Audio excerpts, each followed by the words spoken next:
শহরে একের পর এক দুষ্কৃতী দৌরাত্ম্য, এবার আতঙ্কিত খোদ মেয়র। আমরাও পরিবার নিয়ে থাকি, যদি বিপদ আসে।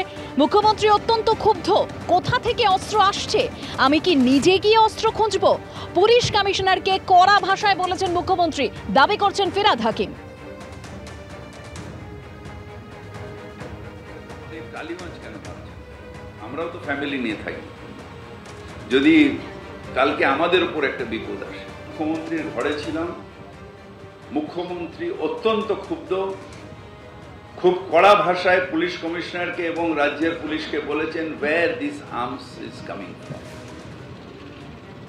আমি কি নিজে গিয়ে আর্মস খুঁজবো? তোমাদের নেটওয়ার্ক কেন নেই? বর্ডারগুলোর মধ্যে দিয়ে কেন আসছে? আর অদ্ভুত একটা জিনিস, যারা গুলি চালাচ্ছে, যারা ডাকাতি করছে, সব ক্রস বর্ডার। তাহলে সেই স্টেটের মানুষগুলো যারা যখন আসছে, পুলিশ কেন একটা চেকিং এর মধ্যে থাকবে না? আমরা এই নিয়ে কথা বলবো। আমাদের সঙ্গে টেলিফোন লাইনে রয়েছেন বিজেপি নেতা সজল ঘোষ।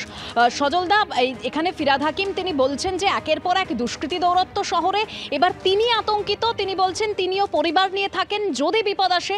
অন্যদিকে মুখ্যমন্ত্রী অত্যন্ত ক্ষুব্ধ, কোথা থেকে এত অস্ত্র আসছে, পুলিশ কমিশনারকে কড়া ভাষায় বলেছেন মুখ্যমন্ত্রী, দাবি করছেন ফিরহাদ হাকিম।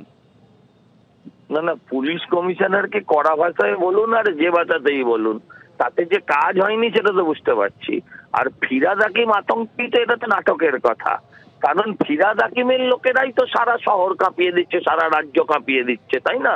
কোথাও আপনি দেখুন জাহাঙ্গীর নামে, কোথাও জেসিবি তাজমুল নামে, কোথাও আবার কি শাহজাহান নামে, এরা তো সারা শহর কাঁপাচ্ছে, সারা রাজ্যটাকে কাঁপাচ্ছে। যতক্ষণ ফিরহাদ হাকিমের দল এই রাজ্যে ক্ষমতায় থাকবে, ততক্ষণ বাংলায় কেউ সুরক্ষিত থাকবে না।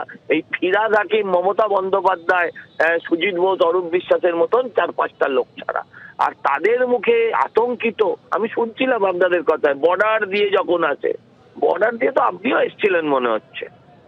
হ্যাঁ, এগুলো যে ধরনের কথা উনি বলতে চাইছেন, অন্য রাজ্যকে দোষ দিতে চাইছেন। আরে তোমার রাজ্যের পুলিশ তখন কি করে সেটার উত্তর তো তোমায় দিতে হবে। পুলিশ মন্ত্রীর পদত্যাগ চাও, তুমি পরিবার নিয়ে থাকো, অথচ এত আতঙ্কে তুমি থাকো কি করে? তোমার রাতে ঘুম হয় ববিদা? তুমি পুলিশ মন্ত্রীর পদত্যাগ চাও না কেন? ওনার তো পুলিশ মন্ত্রীর পদত্যাগ চাওয়া উচিত ছিল। যত সব নাটক। ধন্যবাদ সজলদা। শহরে একের পর এক দুষ্কৃতী দৌরাত্ম্য, এবার আতঙ্কিত খোদ মেয়র। তিনি বলছেন যে পরিবার নিয়ে আমরাও থাকি, যদি বিপদ আসে। অন্যদিকে মুখ্যমন্ত্রীও তিনি অত্যন্ত ক্ষুব্ধ, কোথা থেকে এত অস্ত্র আসছে, আমি কি নিজে গিয়ে অস্ত্র খুঁজব? পুলিশ কমিশনারকে কড়া ভাষায় বলেছেন মুখ্যমন্ত্রী মমতা বন্দ্যোপাধ্যায়, দাবি ফিরহাদ হাকিমের। আপনি টালিগঞ্জ কেন ভাবছেন?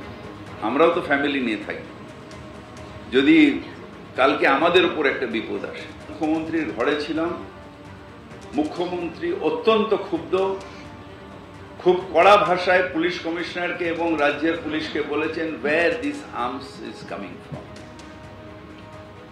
আমি কি নিজে গিয়ে আর্মস খুঁজবো?